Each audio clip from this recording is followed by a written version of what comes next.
ಆತ್ಮೀಯ ವಿದ್ಯಾರ್ಥಿಗಳೇ, ಇವತ್ತು ದಿನ 8ನೇ ತರಗತಿಗೆ ಸಂಬಂಧಪಟ್ಟಂತೆ ನಾವು ಸೇತುಬಂಧ ಮಾಡ್ತೀನಿ. ಸೇತುಬಂಧ ಇಂಗ್ಲಿಷ್ನಲ್ಲಿ ಏನಂತ ಕರಿತೀವಿ ಅಂದರೆ ಬ್ರಿಡ್ಜ್ ಕೋರ್ಸ್ ಅಂತ. ಏನದು? ಬ್ರಿಡ್ಜ್ ಕೋರ್ಸ್ ಅಂತ.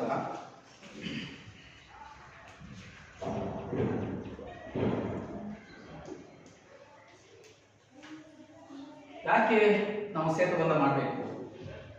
ಡೈರೆಕ್ಟ್ ಆಗಿ ನೀವು 1ನೇ ಕ್ಲಾಸಿಂದ 7ನೇ ತರಗತಿಯವರೆಗೆ ವಿಷಯವನ್ನ ಅಭ್ಯಸಿಸಿ ಪಾಸ್ ಆಗಿ ಪರೀಕ್ಷೆಗಳಲ್ಲಿ ಪಾಸ್ ಆಗಿ ಬಂದಿರ್ತೀರಿ.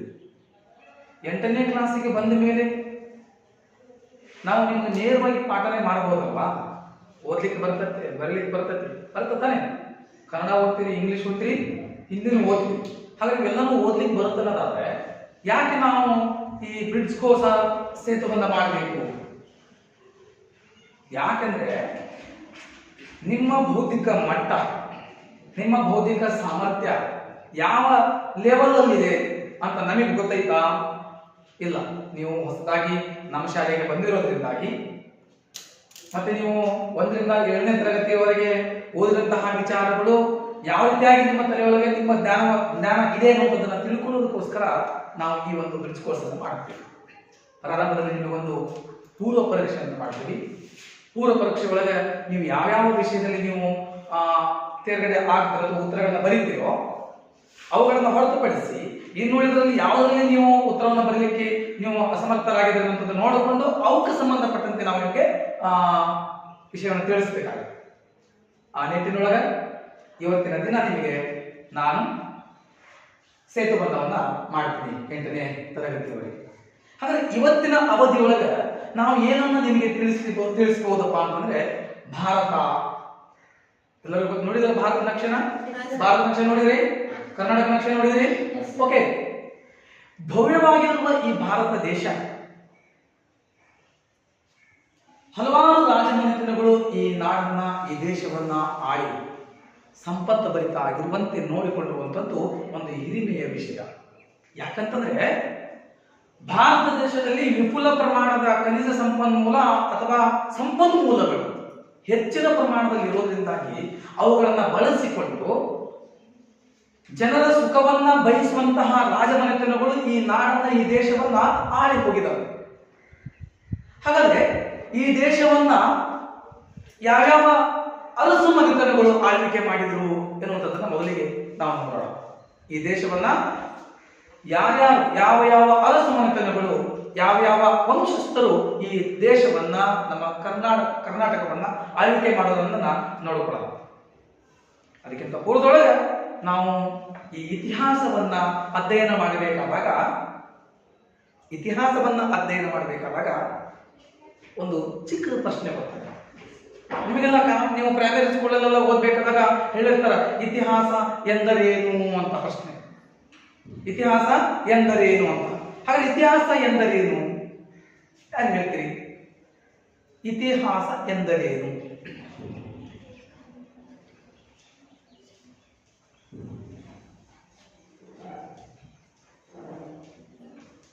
ಇತಿಹಾಸ ಎಂದರೆ ಯಾರು ಹೇಳ್ತೀರಿ? ಇತಿಹಾಸ ಅಂದರೆ ಯಾರು ಹೇಳ್ತೀರಿ? ಮತ್ತೆ ನಿಮಗೆ 5ನೇ ಕ್ಲಾಸ್ ಇದೆ ಇತಿಹಾಸ. ಪರಿಸರ ಅಧ್ಯಯನ 4ನೇ ಕ್ಲಾಸ್ ವರೆಗೆ ಇರುತ್ತೆ. 5ನೇ ಕ್ಲಾಸ್, 6ನೇ ಕ್ಲಾಸ್, 7ನೇ ಕ್ಲಾಸ್ ಅಲ್ಲಿ ನೀವು ಇತಿಹಾಸವನ್ನು ಓದಿಲ್ವಾ? ರಾಜಮನೆತನಗಳ ಬಗ್ಗೆ ಓದಿಲ್ವಾ? ಓದಿದ್ದೀರಾ? ಇತಿಹಾಸ ಅಂದರೆ ಏನಾಗುತ್ತೆ ಗೊತ್ತಿಲ್ಲ?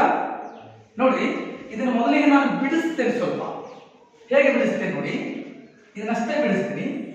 ಇತಿ ಪ್ಲಸ್ ಹಾಸ, ಇತಿ ಪ್ಲಸ್ ಹಾಸ. ಸರ್, ಇದು ಇತಿ ಪ್ಲಸ್ ಹಾಸ ನಮ್ಮ ಕನ್ನಡ ಸಂಧಿಗಳಲ್ಲಿ ಹೋದಾಗ ಬದಲಾಗುತ್ತೆ. ಬಟ್ ಕನ್ನಡ ಸಂಧಿಗೆ ನಾವು ಹೋಗೋದು ಬೇಡ. ಇಲ್ಲಿ ಇತಿಹಾಸಕ್ಕೆ ಸಂಬಂಧಪಟ್ಟ ನೋಡೋಣ. ಇತಿ ಅಂದ್ರೆ ಹೀಗೆ, ಹಾಸ ಅಂದ್ರೆ ಇತ್ತು. ನೋಡಿ, ಎರಡು ಕೂಡಿಸ್ಬಿಡೋಣ. ಹೀಗೆ ಏನು? ಇತಿಹಾಸ. ರಾಜಮನೆತನ ಹೀಗಿತ್ತು. ಕತೆ ಕೇಳ್ತೀರಿ? ಒಂದು ಸಣ್ಣ ಕಥೆ ಹೇಳ್ತೀನಿ, ಸ್ವಲ್ಪ ಹೇಳ್ಬಿಡ್ತೀನಿ ನನ್ನ ಕಥೆನ. ವಿಜಯನಗರ ಸಾಮ್ರಾಜ್ಯ ಅಂತ ಹೆಸರು ಕೇಳಿರ್ಬೇಕಲ್ಲ ನೀವು? ಹೆಸರು ಕೇಳಿದ್ರಿ? ಹಾಗಾದ್ರೆ ಮುತ್ತುರತ್ನಗಳನ್ನ ಎಲ್ಲಿ ಮಾರಾಟ ಮಾಡ್ತಿದ್ರು? ಸಂತೆಯಲ್ಲಿ ಮುತ್ತುರತ್ನಗಳನ್ನ ಮಾರಾಟ ಮಾಡ್ತಿದ್ರಂತೆ. ಯಾವಾಗ ಆಳಲು ಕೊಡ್ತಿದ್ರು? ಸೇರಿನಲ್ಲಿ ಆಳಲು ಕೊಡ್ತಿದ್ರು. ಕೇಳಿದ್ರೆ ಹೆಸರ ನೋಡಿದಿರಾ? ಮತ್ತೆ ಹೆಂಗ್ ಗೊತ್ತಾಯ್ತು? ಪಾಠ ಕೇಳಿದ್ರಿ. ಪಾಠ ಯಾರು ಹೇಳಿದ್ರು ನಿಮಗೆ? ಸಮಾಜ ಟೀಚರ್ ಹೇಳಿದ್ರು. ಹಾಗಾದ್ರೆ ಅವ್ರು ನೋಡಿದ್ರಂತ? ನೋಡಿದ್ರ? ಅವರು ನೋಡಿಲ್ಲ, ಅವರು ನಿಮ್ಮ ಹಂಗ ಕೇಳ್ಕೊಂಡಿದ್ದಾರೆ. ಅದೇ ರೀತಿ ನಾವು ಹಂಗ ಕೇಳಿ ನಮಗೆ ಯಾರು ಹೇಳಿದ್ರು? ನಮಗೆ ನಮ್ಮ ಮಾಸ್ತರ್ ಹೇಳಿದ್ರು. ನಮ್ಮ ಮಾಸ್ತರ್ಗೆ ಯಾರು ಹೇಳಿದ್ರು? ಅವ್ರ ಮಾಸ್ತರ್ ಹೇಳಿದ್ರು. ಅವ್ರ ಮಾಸ್ತರ್ಗೆ ಯಾರು ಹೇಳಿದ್ರು? ಅವ್ರ ಮಾಸ್ತರ್ ಹೇಳಿದ್ರು. ಹಾಗಾದ್ರೆ ಹೀಗೆ ಇತ್ತು ಅಂತ ಹೇಳ್ಕೊಂತ ಬಂದಾರ ತಾನೆ. ಹೀಗೆ ಇತ್ತು ಅಂತ ಹೆಂಗೆ ಹೇಳ್ಕೊಂತ ಬಂದಾರಲ್ಲ, ಹಂಗ ನಾವು ಹೇಳ್ಕೊಂತ ಬಂದೇವಿ. ಏನನ್ನ? ಇತಿಹಾಸವನ್ನ ಹೇಗಿತ್ತು? ಹೀಗೆ ಒಂದೂರಿತ್ತಂತ. ಆ ಊರಾಗ ಒಬ್ಬ ರಾಜ ಇದ್ದಂತ. ರಾಜನ ಅರಮನೆ ಸಂಪೂರ್ಣವಾಗಿ ರತ್ನಖಚಿತವಾಗಿತ್ತಂತ, ಬಂಗಾರದಿಂದ ಮಾಡಲ್ಪಟ್ಟಿತ್ತಂತೆ. ನೋಡಿ, ನೀವು ಹೇಳ್ತಿದ್ರೆ ನೀವು ನಂಬ್ತಿದ್ರಿ ತಾನೆ. ಹಿಂಗ ಇತಿಹಾಸ. ಹಾಗಾದ್ರೆ ಇಲ್ಲಿ ಇತಿಹಾಸ ಎಂದರೇನು ಅನ್ನೋದನ್ನ ನಾವು ಶಾರ್ಟ್ ಆಗಿ ಏನ್ ತಿಳ್ಕೊಳ್ಬಹುದಾಗಿತ್ತು ಅಂದ್ರೆ ಹೀಗಿತ್ತು ಅಂತ ನಾವು ತಿಳ್ಕೊಳ್ತೇವೆ ಅಷ್ಟೇ. ಹಾಗಾದ್ರೆ ಇತಿಹಾಸ ಎಂದ್ರೆ ಏನು? ಗತಿಸಿ ಹೋದ ಘಟನೆಗಳನ್ನು ಅಭ್ಯಸಿಸುವುದೇ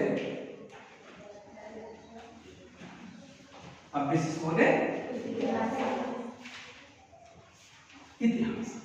ಗತಿಸಿ ಹೋಗಿರುವ, ಇನ್ನು ಪ್ರೆಸೆಂಟ್ ಆಗಿರುವಂತದ್ದು ಯಾವುದೂ ಅಲ್ಲ. ಪ್ರೆಸೆಂಟ್ ಆಗಿರೋದು ವರ್ತಮಾನದಲ್ಲಿರುವಂತದ್ದು ಏನಿದೆ ಅದು ಇತಿಹಾಸ ಅಲ್ಲ.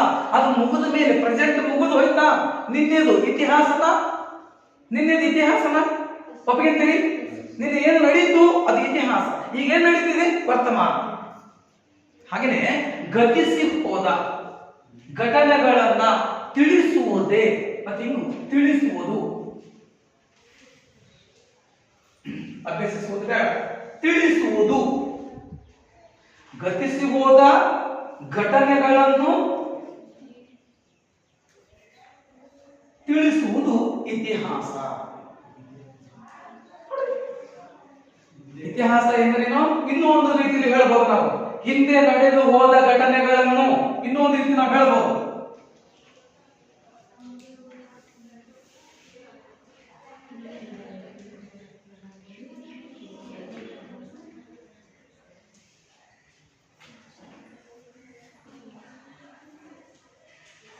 ನೋಡಿ, ಹಿಂದೆ ನಡೆದು ಹೋದ, ಹಿಂದೆ ನಡೆದು ಹೋದ ಅನ್ನೋದು ಒಂದೇನೆ, ಗತಿಸಿ ಹೋದ ಅನ್ನೋದು ಒಂದ. ಕಾಲ ಗತಿಸಿದೆ, ಕಾಲ ಹೋಗಿದೆ, ಹೆಸರು ಅವುಗಳ ಬಗ್ಗೆ ತಿಳಿಸುವಂತದ್ದೇ ಇತಿಹಾಸ. ಹೇಳಿ ನೋಡೋಣ.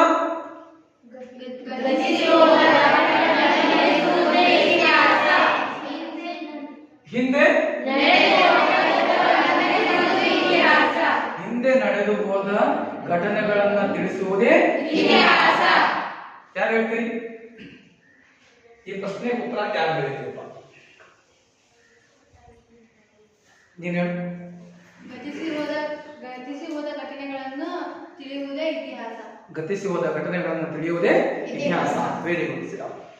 ಸರಿ, ಈಗ ಇತಿಹಾಸವನ್ನ, ಇದು ಭಾರತದ ಇತಿಹಾಸವನ್ನ ನಾವು ಅಷ್ಟೇ ಅಧ್ಯಯನ ಮಾಡೋಣ ಇವಾಗ ನಿಮ್ಮ ತರಗತಿ ಒಳಗೆ.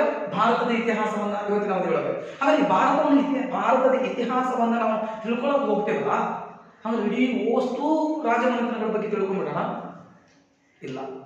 ಈ ಭಾರತವನ್ನ ಅಧ್ಯಯನದ ಹಿತದೃಷ್ಟಿಯಿಂದ, ಅಧ್ಯಯನ ಮಾಡಲಿಕ್ಕೆ ನಮಗೆ ಸರಳವಾಗಿ ಆಗಬೇಕನ್ನೋ ಉದ್ದೇಶದಿಂದ ಈ ಭಾರತವನ್ನ 2 ಭಾಗ ಮಾಡಿದ್ದೀವಿ ನಾವು. ಎಷ್ಟು ಭಾಗ ಮಾಡಿದ್ವಿ? 2 ಭಾಗ ಮಾಡಿದ್ದೀವಿ. ನಾನು ನಿಮಗೆ ಭಾರತ ನಕ್ಷೆ ಬಿಡಿಸ್ಲಿಕ್ಕೆ ಬರುತ್ತಾ? ಅದರ ಒಂದು ಕೆಲಸ ಮಾಡಿ, ಒಂದು ಪೆನ್ಸಿಲ್ ಮತ್ತೆ ಒಂದು ನೋಟ್ಬುಕ್ ತಗೊಳ್ರಿ, ಭಾರತ ನಕ್ಷೆನ ಬಿಡಿಸಿ. ನಾನು ಬಿಡಿಸ್ತೀನಿ, ನಾನು ಬಿಡಿಸೋದನ್ನ ನೋಡ್ಕೊಂಡಾದ್ರೂ ಬಿಡಿಸಿ, ಇಲ್ಲ ನಿಮ್ಮ ಸ್ವಂತ ಕಾಲ ಬಿಡಿಸಿ.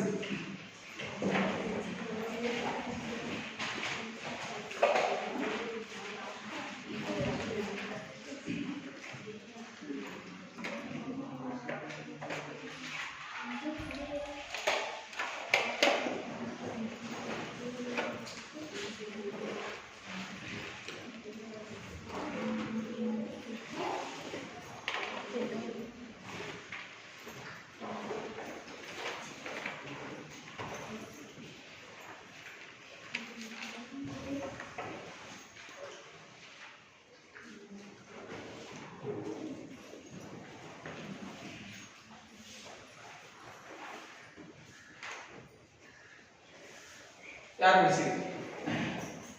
ಬಿಡಿಸಿರಾ? ಬೇಗ ಬಿಡಿಸ್ಕೊಳ್ಳಿ. ಭಾರತ ನಕ್ಷೆಯನ್ನ ಬಿಡಿಸಿ. ಇನ್ನೊಂದು ರಾಷ್ಟ್ರ ಇದೆ ಗೊತ್ತಾ? ಯಾವುದು? ಶ್ರೀಲಂಕಾ. ನೋಡಿ, ಇದು ಏನು? ಭಾರತ.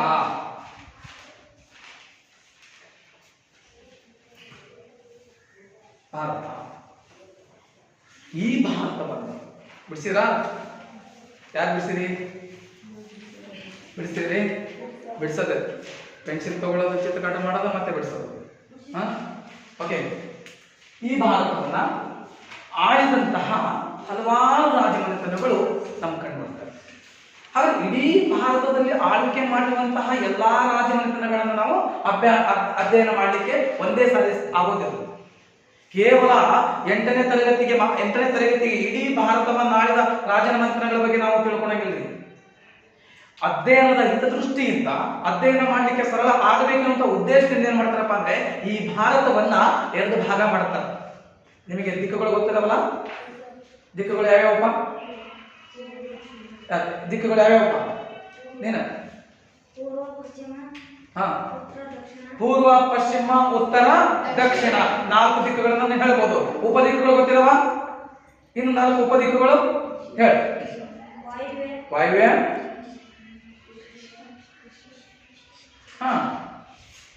ನೀನ್ ಹೇಳ. ವಾಯುವ್ಯ, ಈಶಾನ್ಯ, ನೈಋತ್ಯ,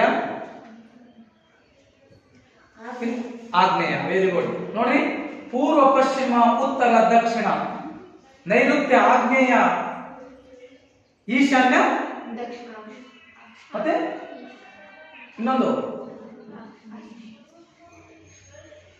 ನೈಋತ್ಯ, ಆಗ್ನೇಯ, ಈಶಾನ್ಯ, ವಾಯುವ್ಯ.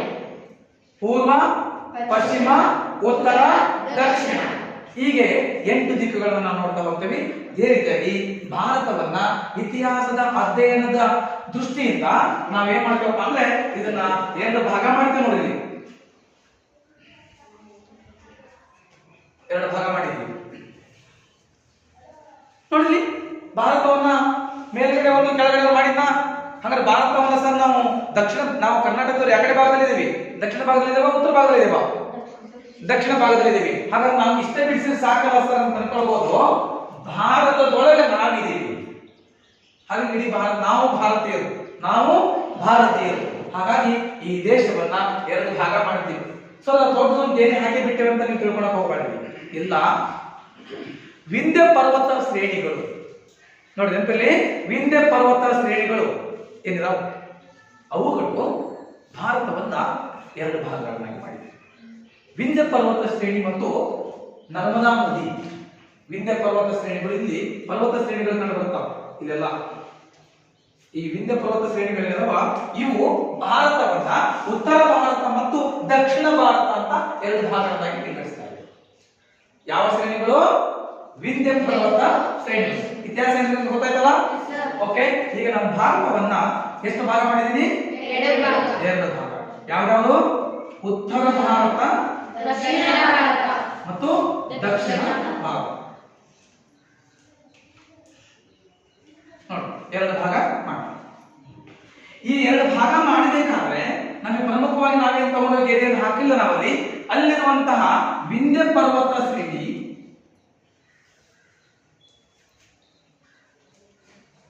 ವಿಂಧ್ಯ ಪರ್ವತ ಶ್ರೇಣಿ ಏನಿದೆಯಲ್ಲ, ವಿಂಧ್ಯ ಪರ್ವತ, ಮಹದೇವ ಬೆಟ್ಟಗಳು, ಸಾತ್ಪುರ ಬೆಟ್ಟಗಳು ಇವೆಲ್ಲವೂ ಈ ಭಾಗದಲ್ಲಿ ಕಂಡು ಬರ್ತಾವೆ. ಹಾಗೆ ಈ ಭಾಗದಲ್ಲಿ ಕಂಡು ಬರ್ತೇವೆ ಅಂತಂದ್ರೆ ಇನ್ನೊಂದು ಸ್ವಲ್ಪ ಮುಂದೆ ಹೇಳ್ತೇನೆ ನಾನು. ಅದು ಪರ್ಯಾಯ ಪ್ರಸ್ಥಭೂಮಿ ಪ್ರದೇಶ. ಪರ್ಯಾಯ ಪ್ರಸ್ಥಭೂಮಿ ಪ್ರದೇಶ ಅಲ್ಲಿ ಕಂಡು ಬರ್ತದೆ. ಅದು ನಿಮಗೆ ಮುಂದಿನ ಕ್ಲಾಸ್ ಹೇಳ್ಬೇಕಾದ್ರೆ ಹೇಳ್ತೇನೆ ನಾನು. ಹಾಗಾದ್ರೆ ಈ ವಿಂಧ್ಯ ಪರ್ವತ ಶ್ರೇಣಿ ಭಾರತವನ್ನ 2 ಭಾಗ ಮಾಡಿದೆ. ಸರಿ, ಯಾವ ನದಿ ಭಾರತವನ್ನ 2 ಭಾಗ ಮಾಡಿದೆ ಅಂತಂದ್ರೆ ನರ್ಮದಾ ನದಿ. ನರ್ಮದಾ ನದಿ ಭಾರತವನ್ನ ಉತ್ತರ ಭಾರತ ಮತ್ತು ದಕ್ಷಿಣ ಭಾರತ ಅಂತೇಳಿ 2 ಭಾಗಗಳನ್ನಾಗಿ ಮಾಡಿದೆ. ನೆನ್ಪಿಟ್ಕೊಳ್ಳಿ, ಭಾರತವನ್ನ ಉತ್ತರ ಭಾರತ ಮತ್ತು ದಕ್ಷಿಣ ಭಾರತ ಅಂತ ವಿಂಗಡಣೆ ಮಾಡಿರುವಂತಹ ಪರ್ವತ ಶ್ರೇಣಿ ವಿಂಧ್ಯ ಪರ್ವತ ಶ್ರೇಣಿ. ವಿಂಧ್ಯ ಪರ್ವತ ಶ್ರೇಣಿ. ನದಿ ಯಾವುದು? ನರ್ಮದಾ. ನರ್ಮದಾ ನದಿ. ಗೊತ್ತಾಯ್ತಾ? ಹೀಗೆ ಇತಿಹಾಸದ ಅಧ್ಯಯನಕ್ಕೆ ಅನುಕೂಲಕ್ಕಾಗಿ ನಾವು 2 ಭಾಗ ಮಾಡಿದ್ವಾ? ಹಾಗಾಗಿ ಈಗ ನಾವು ಏನ್ ತಿಳ್ಕೊಂಡು ಅಧ್ಯಯನ ಮಾಡಬೇಕಪ್ಪ ಅಂದ್ರೆ, ಉತ್ತರ ಭಾರತವನ್ನ ಆಳ್ವಿಕೆ ಮಾಡಿದ ರಾಜಮನೆತನಗಳು, ದಕ್ಷಿಣ ಭಾರತವನ್ನ ಆಳ್ವಿಕೆ ಮಾಡಿರುವಂತ ರಾಜಮನೆತನಗಳ ಬಗ್ಗೆ ತಿಳ್ಕೊಳ್ಬೇಕು ನಾವೀಗ. ಮೋಸ್ಟ್ಲಿ ನಿಮಗೆ ಗೊತ್ತಿದೆ, ಆದ್ರೆ ಹೇಳಿಕ್ ಗೊತ್ತಾಗ್ತಿಲ್ಲ ನಿಮಗೆ. ಕರ್ನಾಟಕವನ್ನು ಆಳಿದ ರಾಜಮನೆತನಗಳ ಬಗ್ಗೆ ಹೇಳ್ತೀರಿ, ಮೇಲೆ ಉತ್ತರ ಭಾರತವನ್ನು ಆಳ್ವಿಕೆ ಮಾಡಿದ ರಾಜಮನೆತನಗಳ ಬಗ್ಗೆ ನಾವು ಸ್ವಲ್ಪ ತಿಳಿವು ಕೊಡ್ತಾ, ಅಯ್ಯೋ ನಮಗೆ ಇದು ಗೊತ್ತಿತ್ತು ಅಂತ ಹೇಳ್ತೀರಿ ನೀವು. ಅದನ್ನ ಹೊರಗೆ ಹಾಕ್ಲಿಕ್ಕೆ ಸೇರಿಲ್ಲ. ಈಗ ನಾವು ಯಾವ ಭಾರತದ ಬಗ್ಗೆ ತಿಳ್ಕೊಳ್ಳೋಣ? ಮೊದಲಿಗೆ ಉತ್ತರ ಭಾರತದ ಇತಿಹಾಸದ ಬಗ್ಗೆ ತಿಳ್ಕೊಳ್ಳೋಣ.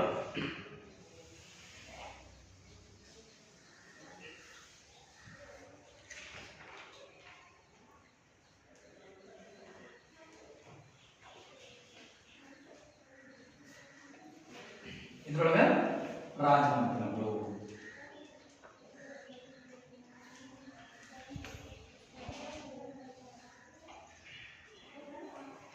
ಸರಿ, ಉತ್ತರ ಭಾರತದಲ್ಲಿ ಯಾವ ರಾಜಮನೆತನಗಳು ಆಳ್ವಿಕೆ ಮಾಡಿದವು ಅಂತ ನಾನು ನೋಡ್ತಾ ಹೋದಾಗ ಇಲ್ಲಿ ಮೊದಲಿಗೆ ಬರೆನ ರಜಪೂತರು. ಯಾರು? ರಜಪೂತರು ಕಂಡು ಬರ್ತಾರೆ. ರಾಜಸ್ಥಾನ ಅಂತ ಹೆಸರು ಕೇಳಿದ್ರ ನೀವು? ಅದು ಭಾರತದಲ್ಲಿದೆಯೋ ಭಾರತ ಬಿಟ್ಟಿದೆಯಾ? ಭಾರತದಲ್ಲಿ ಇದೆ ಅಲ್ವಾ? ಅಲ್ಲಿ ಕಂಡು ಬಂದವರು ರಜಪೂತರು. ಇದಾದ ಮೇಲೆ ಮತ್ತೆ ಆಳ್ವಿಕೆ ಮಾಡಿದಂತವರು ಇಬ್ಬರು ಬರ್ತಾರೆ. ಇವ್ರ ನಂತರದಲ್ಲಿಂದ ಬರ್ತಾರ ಗಜನಿ ಮತ್ತು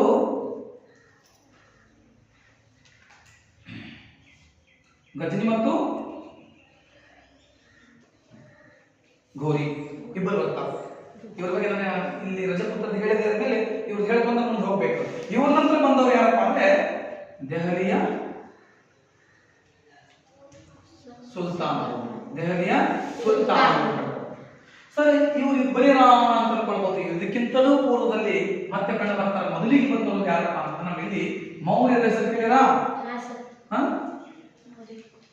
ಮೌರ್ಯರ ಹೆಸರು ಕೇಳಿರಾ? ಮೌರ್ಯರು ಬರ್ತಾರೆ. ಮೌರ್ಯರು ಕೇಳಿದ ಹೆಸರು? ಹಾಗಾದ್ರೆ ಈ ಮೌರ್ಯರಲ್ಲಿ ಪ್ರಸಿದ್ಧನಾದವನು ಯಾರಂತ ಗೊತ್ತಾ? ಮೌರ್ಯರಲ್ಲಿ ಅತ್ಯಂತ ಪ್ರಸಿದ್ಧನಾದಂತಹ ದೊರೆ ಯಾರಂತ ಗೊತ್ತಾ? ಗೊತ್ತಿಲ್ಲಲ್ಲ? ಹಾಗಾದ್ರೆ ಮೌರ್ಯರು ಹೇಗೆ ಅಧಿಕಾರಕ್ಕೆ ಬಂದ್ರಂತ ಗೊತ್ತಾ? ಇಲ್ಲ. ಸ್ವಲ್ಪ ಹೇಳ್ತೀನಿ ಕೇಳಿ.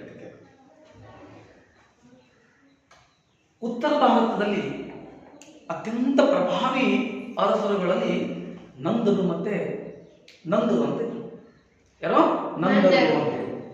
ಈ ಮೌರ್ಯರೊಳಗ ಅವರು ನಂದರು ಅಂತಿದ್ರು. ಇದಕ್ಕೆ ಇನ್ನೊಂದು ಹೆಸರು ಏನಿತ್ತಪ್ಪ ಅಂದ್ರೆ ನವನಂದರು ಅಂತ.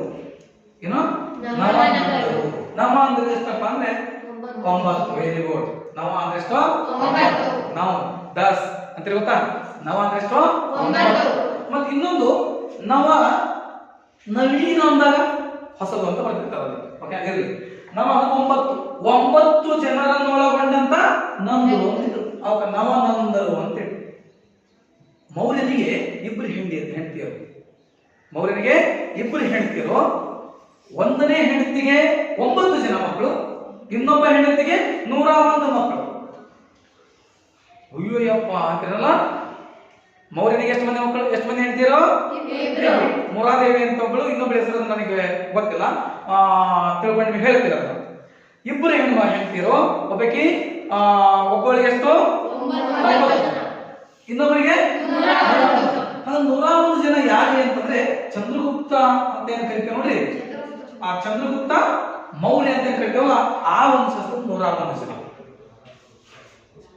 ಬಲಿಷ್ಠರು ಯಾರೀಗ? ಚಂದ್ರಗುಪ್ತ ಮೌರ್ಯರಿಗೆ. ಯಾಕೆ?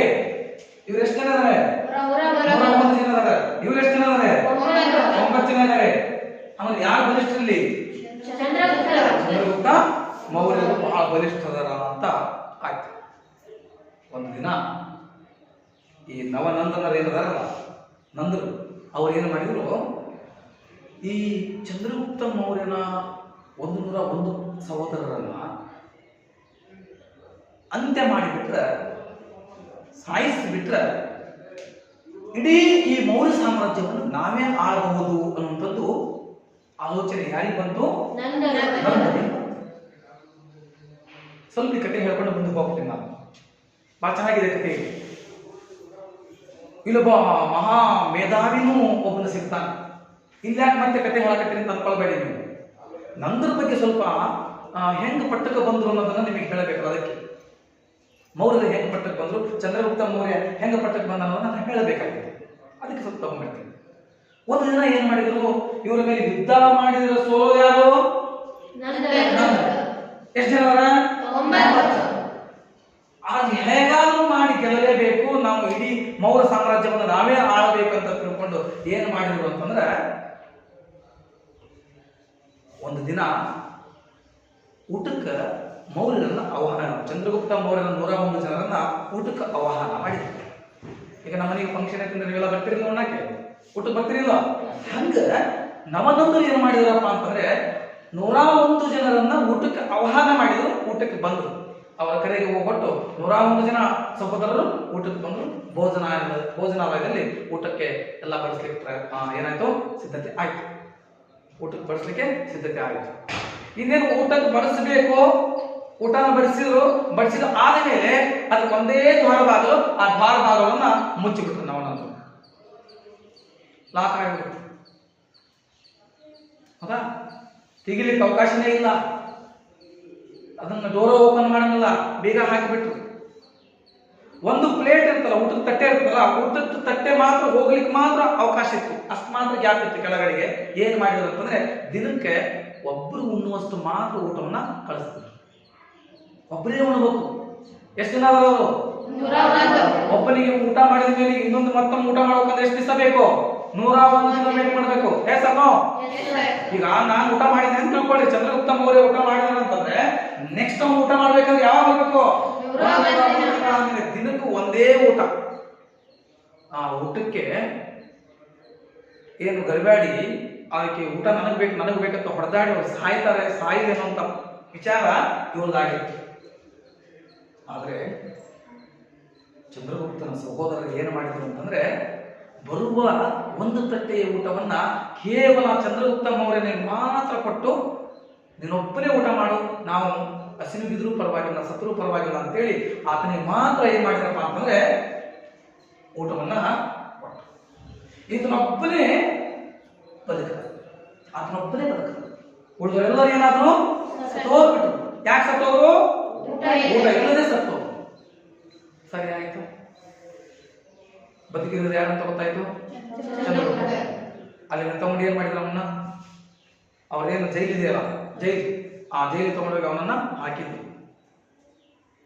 ಒಂದು ದಿನ ನವನನ್ನ ಆಳ್ವಿಕೆ ಪ್ರಾರಂಭ ಆಯ್ತು. ಇನ್ನೇನು ಎಲ್ಲರೂ ಹೋದ್ರಲ್ಲ, ಎಲ್ಲ 100 ಜನ ಸತ್ತು ಹೋಗ್ಬಿಟ್ರು. ಒಂದು 100 ಜನರು ಸಹ ಸತ್ತು ಹೋದ್ರು. ಉಳಿದವರು ಮಾತ್ರ ಚಂದ್ರಗುಪ್ತ ಅಷ್ಟೇ ಉಳ್ಕೊಂಡ್ರು. ಒಂದು ದಿನ ಮೌರ್ಯ ಸಾಮ್ರಾಜ್ಯದ ಪಕ್ಕದಲ್ಲಿರುವಂತಹ ಸಾಮ್ರಾಜ್ಯದ ಅರಸ ಒಂದು ಸಂದೇಶವನ್ನ ಕಳಿಸ್ತ. ಯಾರಿಗೆ? ನಂದನಿಗೆ. Very good. ನಂದನಿಗೆ ತಮ್ಮ ಸಂದೇಶವನ್ನ ಕಳಿಸ್ತಾ. ಏನಂತ ಸಂದೇಶವನ್ನು ಕಳಿಸ್ತಾ ನೋಡಿ. ಬೋನೊಳಗಡೆ ಸಿಂಹ ಇದೆ, ಬೋನಿನೊಳಗಡೆಗೆ ಪಂಜರದಲ್ಲಿ ಸಿಂಹ ಇದೆ. ಈ ಸಿಂಹವನ್ನ ಯಾವುದೇ ಆಯುಧಗಳಿಲ್ಲದೆ ಹೊರಗೆ ತೆಗಿಬೇಕು ಅಂತ ಒಂದು ಸಂದೇಶವನ್ನು ಕಳಿಸ್ತಾರೆ. ಸ್ವೀಕರಿಸಲೇಬೇಕು. ಒಂದು ವೇಳೆ ನಿಮಗೆ ಯಾರಿಗೆ ತೆಗಿಲಿಕ್ಕೆ ಆಗಂಗಿಲ್ವೋ ನಿಮ್ಮ ಸಾಮ್ರಾಜ್ಯ ನಮ್ಮ ವಶ ಆಗುತ್ತೆ ಅಂತ ಹೇಳಿದ್ರು. ಅವಾಗ ನಂದನಿಗೆ ಏನಾಗುತ್ತೋ, ಯಪ್ಪ ಇದು ಸಮಸ್ಯೆ ಬಹಳ ದೊಡ್ಡದಾಯ್ತು ಅಂತ ತಿಳ್ಕೊಂಡು ಇಡೀ ಸಾಮ್ರಾಜ್ಯದ ಸುತ್ತೆಲ್ಲ ಏನ್ ಮಾಡಿದ್ರು? ಡಂಗರ ಬಾರಿಸಿದ್ರು. ಇಡೀ ಸಾಮ್ರಾಜ್ಯದ ಸುತ್ತೆಲ್ಲ ಡಂಗರ ಬಾರಿಸಿದ್ರು. ಯಾರು ಮುಂದೆ ಬರಲಿಲ್ಲ. ಕೊನೆಗೆ 1 ದಿನ ಆಯ್ತು, 2 ದಿನ ಆಯ್ತು, 3ನೇ ದಿನ ಡಂಗರ ಬಾರಿಸ್ಕೊಂತ ಜೈಲು ಮುಂದಾಸಿ ಹೊಂಟಿದ್ದೊಬ್ಬವ. ಪೂರ ಸಾರ ಹಾಕ್ತಾರ ಅವ್ರು. ಹೋಗ್ಬೇಕಾದಂತ ಸಂದರ್ಭದೊಳಗ ತಮ್ಮ ಬಾಯಿ ಅಂತ ಕರೆದು ಜೈಲಿಗೆ ಯಾರಿದ್ದ? ಚಂದ್ರಗುಪ್ತ ಇದ್ದ. ಏನು ಅಂತ ಕೇಳಿದ ಮೇಲೆ, ಇಲ್ಲ, ಮೌರ್ಯ ಸಾಮ್ರಾಜ್ಯದ ಪಕ್ಕದಲ್ಲಿರುವಂತಹ ಸಂಸ್ಥಾನದ ಅರಸ ಈ ರೀತಿ ಒಂದು ಸಂದೇಶ ಕಳಿಸಿದ್ದಾರೆ, ಅಂತಿರುವಂತಹ ದೃಷ್ಟಾಂತವನ್ನೆಲ್ಲ ಹೇಳ್ದ. ಹಾಗಾದ್ರೆ ಹೇಳಿದು, ನಿಮ್ಮ ಮಹಾರಾಜರಿಗೆ ಹೇಳು, ನಂದರಿಗೆ ಹೇಳು, ನಾನು ಅದನ್ನ ಹೊರ ತೆಗಿತೀನಿ ಅಂತ. ಅವಾಗ ಓಡಿ ಬಂದು ನಂದರಿಗೆ ಹೇಳ್ತಾರ, ಹಿಂಗ ಜೈಲಲ್ಲಿ ಇಟ್ಟಿರುವಂತಹ ವ್ಯಕ್ತಿ ಅದನ್ನ ತೆಗಿತಾನಂತೆ ಅಂತ ಹೇಳಿದ ಮೇಲೆ ಅವಾಗ ವಾಪಸ್ ಸಂದೇಶವನ್ನು ಕಳಿಸಿರೋ ಪಕ್ಕದ ರಾಜನಿಗೆ, ನಾವು ಅದನ್ನ ಹೊರ ತೆಗಿತೀವಿ ಅಂತ ಹೇಳಿ ಆಯ್ತು ಅಂತ ಹೇಳ್ಬಿಟ್ಟು ಸಿಂಹವನ್ನ ಪಂಜರದಲ್ಲಿ ತಗೊಂಡ್ಬಂದು ಮುಂದಿಟ್ರು.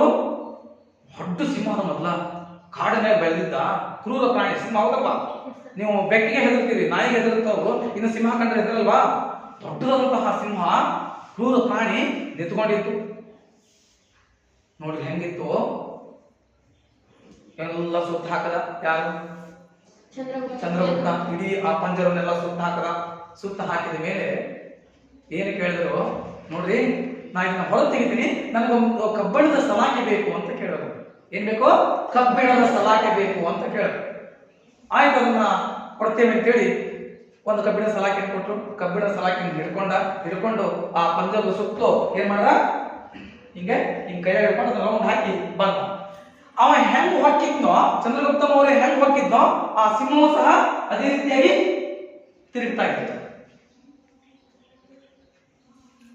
ನೋಡಿ, ಸಿಂಹದ ಆತ ಹೆಂಗ್ ಹೋಗ್ತಾರ, ಆ ಕಬ್ಬಿಣ ಹಿಡ್ಕೊಂಡು ಹೆಂಗ್ ತಿರುಗ್ತಾರ, ಅದು ಸಿಂಹವು ಹಂಗೆ ತಿರುಗ್ತಾ ಇತ್ತು.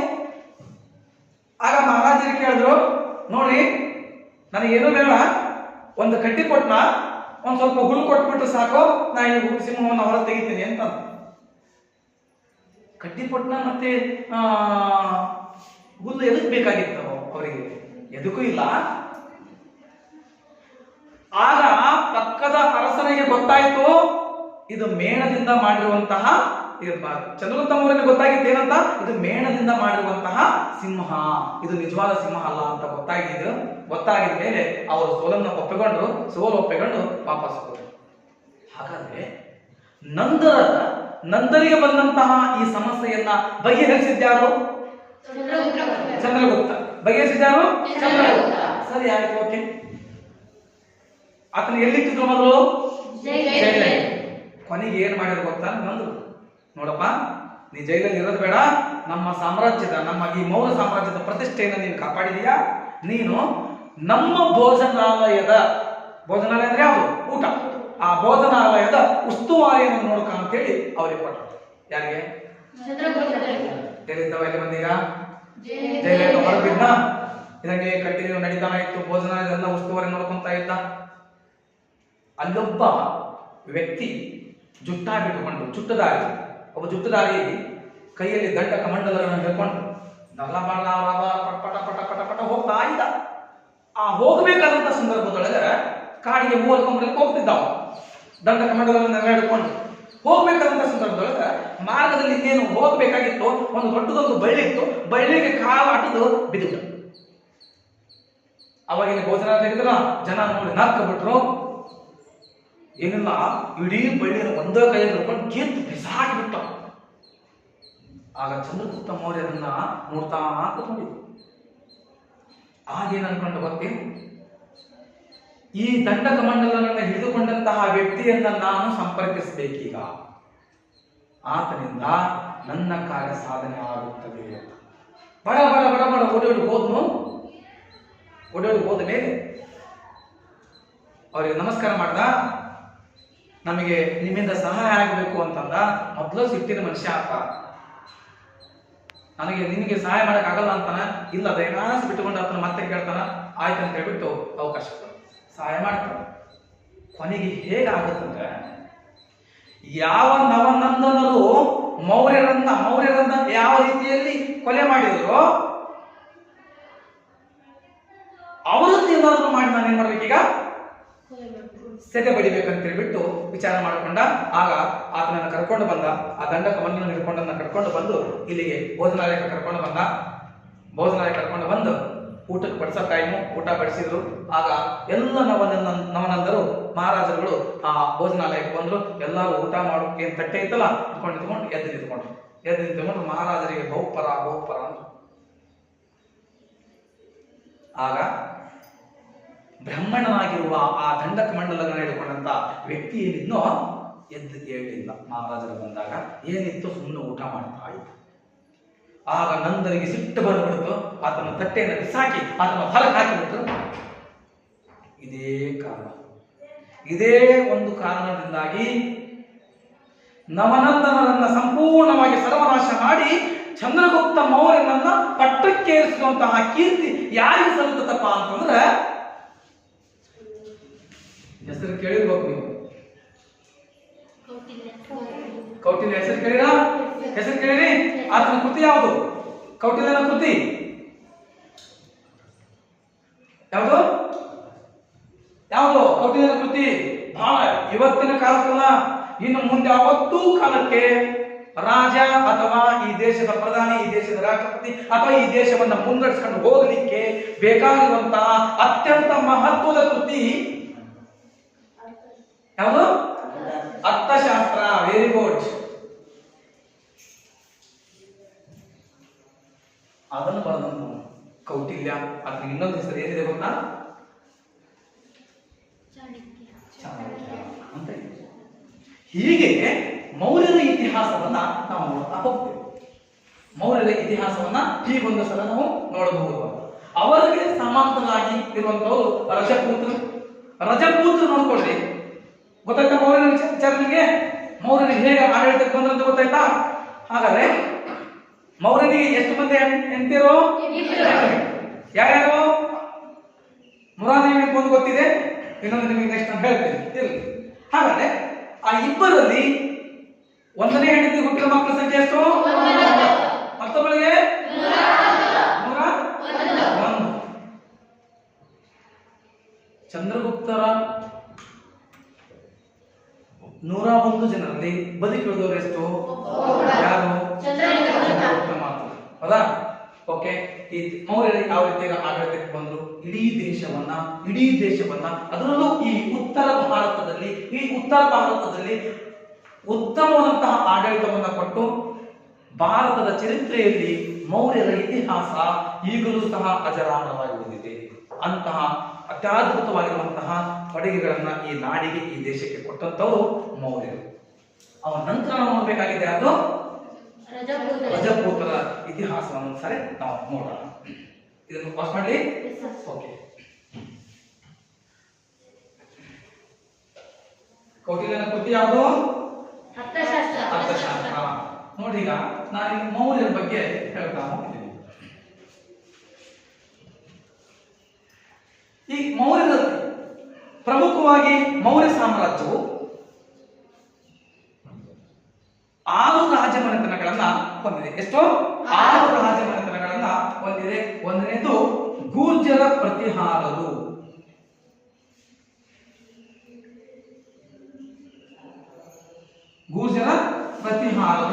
ಇದು ಒಂದನೇ ರಾಜಮನೆತನ. ಸರಿ, ಹೆಂಗ್ರಿ ಒಂದನೇ ರಾಜಮನೆತನ ಅಂತ ಹೆಂಗ್ ಹೇಳ್ತೀರಿ? ನಿಮ್ಮ ಮನೆಯೊಳಗ ನಿಮ್ಮ ತಾತನಿಗೆ ಎಷ್ಟು ಮಂದಿ ಮಕ್ಕಳು? 4 5 ಅಂತ ಹೇಳ್ಬಿಡ್ತೀರಿ ನೀವು, ಹೌದಾ? ಹಾಗಾದ್ರೆ ಅವ್ರ ನೆಕ್ಸ್ಟ್ ಅವ್ರ ಮಕ್ಕಳು ಎಷ್ಟು ಜನ? ಈ ರೀತಿಯಲ್ಲಿ ರಾಜಮನೆತನವನ್ನ ಆಳ್ವಿಕೆ ಮಾಡುವಂಥದ್ದು. ನಿಮ್ಮ ಒಳಗೆ ಹೆಂಗೆ ದಿವಾಳಿ ಮಾಡ್ಕೊಂಡು ಹೋಗ್ತೀರಿ ನೋಡ್ರಿ. ನಮ್ಮ ದೊಡ್ಡಪ್ಪನ ಮನೆಯಲ್ಲಿ ಇದ್ರಿ ಸರ, ನಮ್ಮ ಚಿಕ್ಕಪ್ಪನ ಮನೆ ಇಲ್ಲೇ ಇದ್ರಿ ಅಂತೇಳಿ. ನೆಕ್ಸ್ಟ್ ಗಹಟ್ವಾಲರು ಅಂತ ಬರ್ತಾರೆ. ಯಾರು? ಗಹಟ್ವಾಲರು. ಇದು ರಜಪೂತರ ರಾಜಮನೆತನಗಳಲ್ಲಿ ಕಂಡು ಬರುವಂತಹ ಮತ್ತೊಂದು ಮನೆತನ. ಹಾಗೆಯೇ ಪರಮಾರರು ಅಂತ ಹೇಳ್ತಾರೆ. ಯಾರು? ಪರಮಾರರು. ಎಷ್ಟಾದ್ರೀಗ? 3. ಅದಾದ ಮೇಲೆ ಚೌಹಾಣರು. ಯಾರು? ಚೌಹಾಣರು. ಇದು ಇವ್ರ ಕಥೆ ಬಗ್ಗೆ ನಾನು ಹೇಳ್ತೇನೆ ಮತ್ತೆ. ನೆಕ್ಸ್ಟ್ ಒಂದು ಸೋಲಂಕಿಗಳು.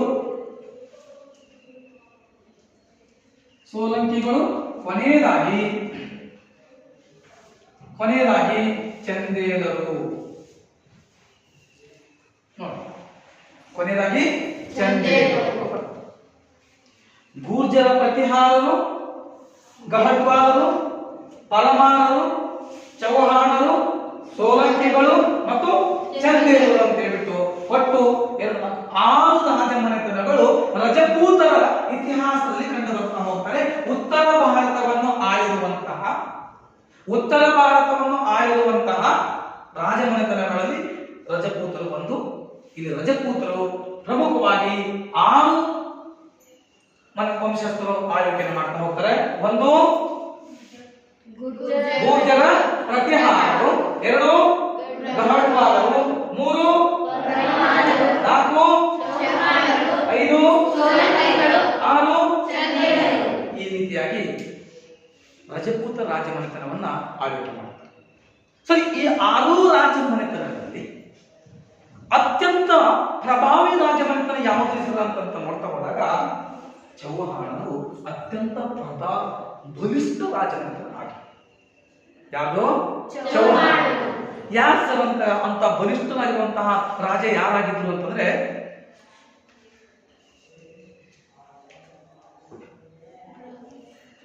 ಪೃಥ್ವಿರಾಜ್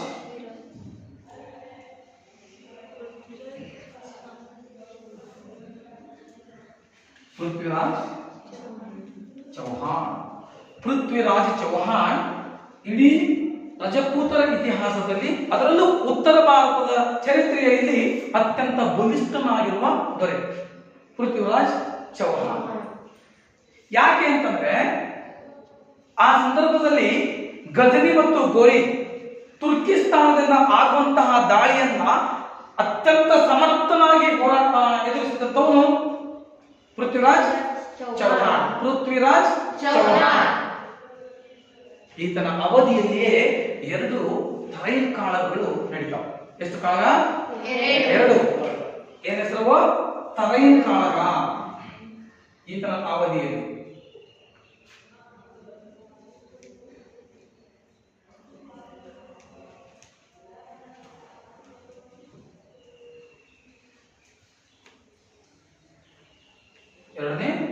ಒಂದನೇ ಮತ್ತು ಎರಡನೇ ತರೈನ್ ಕಾಳಗಗಳು ನಡೆದು ಹೋಗ್ತವೆ.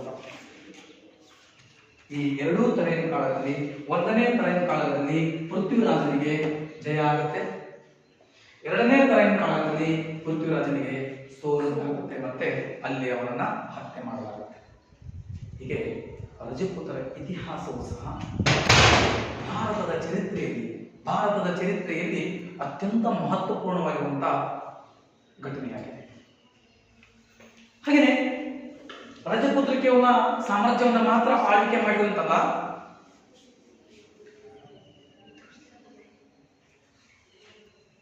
ಬಹಳಷ್ಟು ಕೊಡುಗೆಗಳನ್ನು ಸಹ ಅವರು ನೀಡಿದ್ದಾರೆ. ಬಹಳಷ್ಟು ಕೊಡುಗೆಗಳನ್ನು ಸಹ ನೀಡಿದ್ದಾರೆ.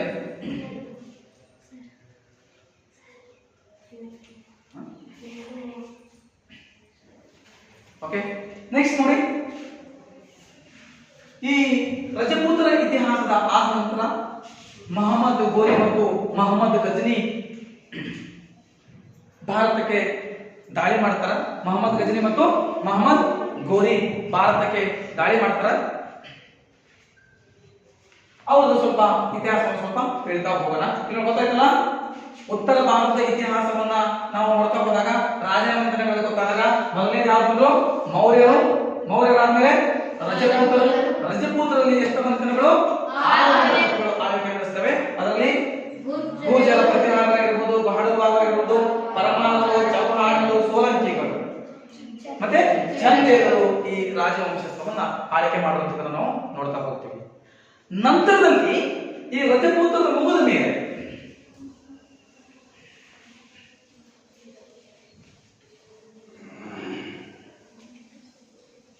ಈ ಉತ್ತರ ಭಾರತವನ್ನು ಆಳ್ವಿಕೆ ಮಾಡಿದ್ರಲ್ಲಿ ಉತ್ತರ ಭಾರತವನ್ನು ಆಳ್ವಿಕೆ ಮಾಡಿಲ್ಲ, ಉತ್ತರ ಭಾರತದ ಮೇಲೆ ದಾಳಿ ಮಾಡ್ತಾರೆ.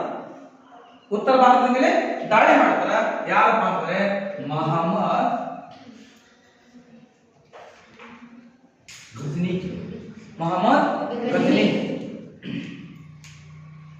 ಮಹಮ್ಮದ್ ಗಜ್ನಿ ಉತ್ತರ ಭಾರತವನ್ನ ಉತ್ತರ ಭಾರತದ ಮೇಲೆ ದಾಳಿ ಮಾಡ್ತಾನೆ.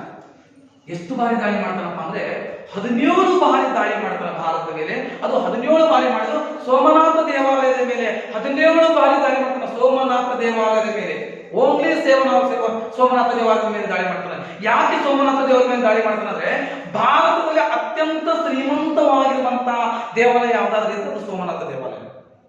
ವಜ್ರ ವೈಢೂರ್ಯ ಬಂಗಾರದಿಂದ ತುಂಬಿ ತುಳುಕುತ್ತಿರುವಂತ ಆ ಸೋಮನಾಥ ದೇವಾಲಯದ ಮೇಲೆ ದಾಳಿ ಮಾಡಿ 17 ಬಾರಿ ದಾಳಿ ಮಾಡ್ತಾರೆ. ಅಲ್ಲಿರುವಂತ ಸಂಪತ್ತನ್ನು ಹೇರ್ಕೊಂಡು ಊರಿಗೆ ಹೋಗ್ತಾರೆ. ತುರ್ಕಿಸ್ತಾನಕ್ಕೆ ತೆಗೆದುಕೊಂಡು ಹೋಗ್ತಾರೆ ಮೊಹಮ್ಮದ್ ಘಜ್ನಿ. ನೆನಪಿರಲಿ ನಿಮಗೆ. ಯಾವ ದೇವಾಲಯದ ಮೇಲೆ? ಸೋಮನಾಥ ದೇವಾಲಯದ ಮೇಲೆ. ಅದೊಂದೇ ದೇವಾಲಯ ಶ್ರೀಮಂತವಾಗಿತ್ತು ಅಂತ ಅನ್ಕೊಳ್ಬೇಡಿ. ಇತ್ತೀಚಿನ 10 years 10 ವರ್ಷಗಳ ಹಿಂದ್ಗಡೆ ಅನಂತ ಪದ್ಮನಾಭ ದೇವಸ್ಥಾನದಲ್ಲಿ ಅದೆಷ್ಟೋ ಕ್ವಿಂಟಲ್ಗಳಷ್ಟು ಬಂಗಾರ ಇದೆ ಅಂತ ಹೇಳ್ಬಿಟ್ಟು ಟಿವಿ ಒಳಗೆಲ್ಲ ಬಂದಿತ್ತು. ಅನಂತ ಪದ್ಮನಾಭ ದೇವಸ್ಥಾನ ಅಂತೇಳಿ. ಇಲ್ಲಿ ಭಾರತದಲ್ಲಿರುವಂತಹ ಎಲ್ಲ ದೇವಸ್ಥಾನಗಳು ರಾಜರುಗಳ ಆಶ್ರಯದಲ್ಲಿ, ರಾಜರುಗಳ ಕೃಪಾ ಕಟಾಕ್ಷೆಯಿಂದಾಗಿ, ದಾನ ದತ್ತಿಗಳಿಂದಾಗಿ ಆ ದೇವಸ್ಥಾನಗಳು ಬಹಳಷ್ಟು ಶ್ರೀಮಂತವಾಗಿತ್ತು. ವಿದೇಶಿಗರಿಗೆ ಮೊದಲು ತುತ್ತಾಗಿದ್ದೇ ದೇವಸ್ಥಾನ. ಯಾಕಂದ್ರೆ ದೇವಸ್ಥಾನಗಳಲ್ಲಿ ಅತ್ಯಂತ ಹೆಚ್ಚು ಸಂಪತ್ತಿದೆ ಅಂತ ಗೊತ್ತಾಗಿ ದೇವಸ್ಥಾನಗಳ ಮೇಲೆ ದಾಳಿ ಮಾಡಿರುವಂಥದ್ದು. ಆ ರೀತಿಯಲ್ಲಿ ಭಾರತದ ಮೇಲೆ, ಅದರಲ್ಲೂ ಸೋಮನಾಥ ದೇವಾಲಯದ ಮೇಲೆ 17 ಬಾರಿ ದಂಡಯಾತ್ರೆಯನ್ನು ಮಾಡ್ತಾನ ಮೊಹಮ್ಮದ್ ಘಜ್ನಿ. ಎಲ್ಲಿಂದ ಬಂದನು? ಟರ್ಕಿಯಿಂದ ಬಂದಂತ, ತುರ್ಕಿಸ್ತಾನದಿಂದ ಬಂದಂತ. ಈತನ ನಂತರ ಈತನ ಉತ್ತರಾಧಿಕಾರಿಯಾಗಿ ಮೊಹಮ್ಮದ್ ಗೋರಿ. ಯಾರು? ಮೊಹಮ್ಮದ್ ಗೋರಿ ಈತನ ಉತ್ತರಾಧಿಕಾರಿಯಾಗಿ ಬರ್ತಾರೆ. ಯಾರ ಉತ್ತರಾಧಿಕಾರಿಯಾಗಿ? ಮೊಹಮ್ಮದ್ ಘಜ್ನಿಯ ಉತ್ತರಾಧಿಕಾರಿಯಾಗಿ. ಎಲ್ಲಿಯ ಉತ್ತರಾಧಿಕಾರಿಯಾಗಿ? ಭಾರತದಲ್ಲಿ ತಾನು ವಶಪಡಿಸಿಕೊಂಡಿರುವಂತಹ ಏನು ಪ್ರದೇಶವಿತ್ತೋ ಅವುಗಳನ್ನು ಆಳ್ವಿಕೆ ಮಾಡಲಿಕ್ಕೆ ಮೊಹಮ್ಮದ್ ಗೋರಿ ಆತನ ನಿಷ್ಠಾವಂತ ಗುಲಾಮ ಇದ್ದ. ಮೊಹಮ್ಮದ್ ಗೋರಿ ಘಜ್ನಿಯ ನಿಷ್ಠಾವಂತ ಗುಲಾಮ. ಈತ ಮೊಹಮ್ಮದ್ ಘಜ್ನಿ ಎಲ್ಲಿಂದ ಬಂದಿದ್ದಪ್ಪ ಅಂದ್ರೆ ಟರ್ಕಿ ಮೂಲದ ಘಜ್ನಿಯಿಂದ ಬಂದಿದ್ದ. ಈತ ಭಾರತದಲ್ಲಿ ತನ್ನ ಸಾಮ್ರಾಜ್ಯವನ್ನ ಮತ್ತಷ್ಟು ವಿಸ್ತರಿಸ್ತಾನೆ. ಯಾರ ನಂತರ? ಘಜ್ನಿಯ ನಂತರ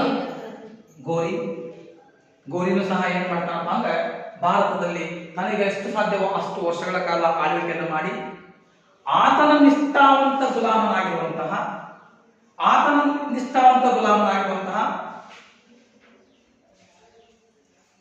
ದೆಹಲಿಯ ಸುಲ್ತಾನನ ಆಳ್ವಿಕೆಯನ್ನ ಪ್ರಾರಂಭ ಮಾಡುವಂತ ಯಾರಿಗೆ ಬಿಟ್ಕೊಟ್ಟು ಹೋಗ್ತಾನೆ?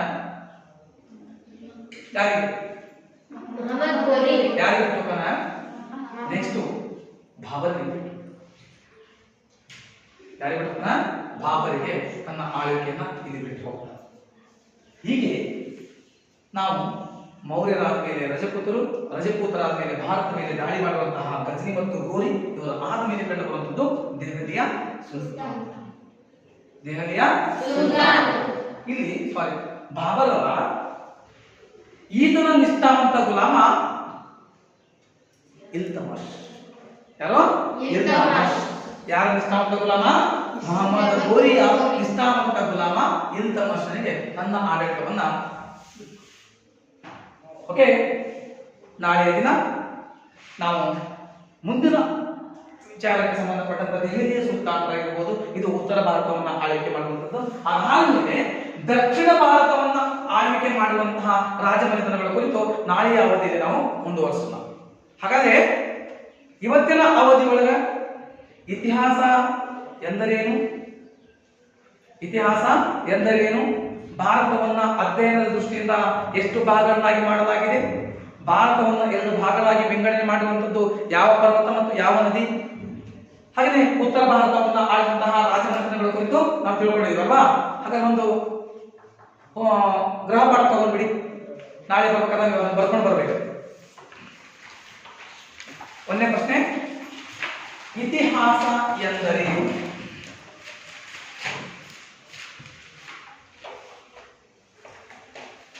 ಇತಿಹಾಸ ಎಂದರೇನು? 2, ಭಾರತದ ನೆಕ್ಸ್ಟ್ ಬಿಡಿಸಿ. 3, ಭಾರತವನ್ನು ಇತಿಹಾಸದ ಅಧ್ಯಯನದ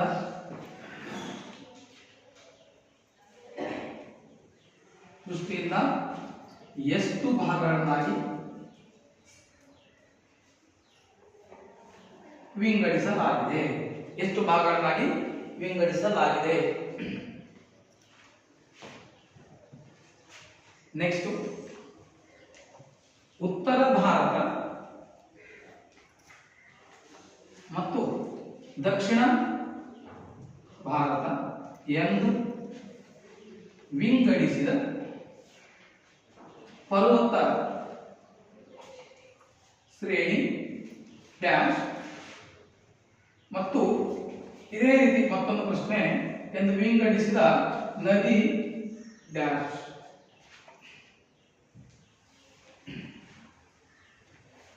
ಆರು ಉತ್ತರ ಭಾರತವನ್ನಾಳಿದ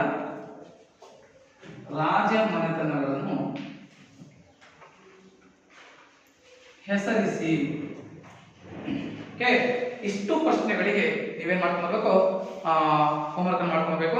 ನಂತರದ ಅವಧಿಯೊಳಗ ದಕ್ಷಿಣ ಭಾರತವನ್ನು ಆಳಿದ ರಾಜ ಮನೆತನಗಳು ಹಾಗೆ ಉಳಿದಿರುವಂತಹ ದೆಹಲಿ ಸುಲ್ತಾನರ ಬಗ್ಗೆ ಕೆಲವೊಂದಿಷ್ಟು ವಿಷಯಗಳನ್ನ ತಿಳ್ಕೊಳ್ಳೋಣ. ಇವತ್ತಿಗೆ ಈ ತರಗತಿ ನಾನು ಮುಗಿಸ್ತಾ ಇದ್ದೀನಿ.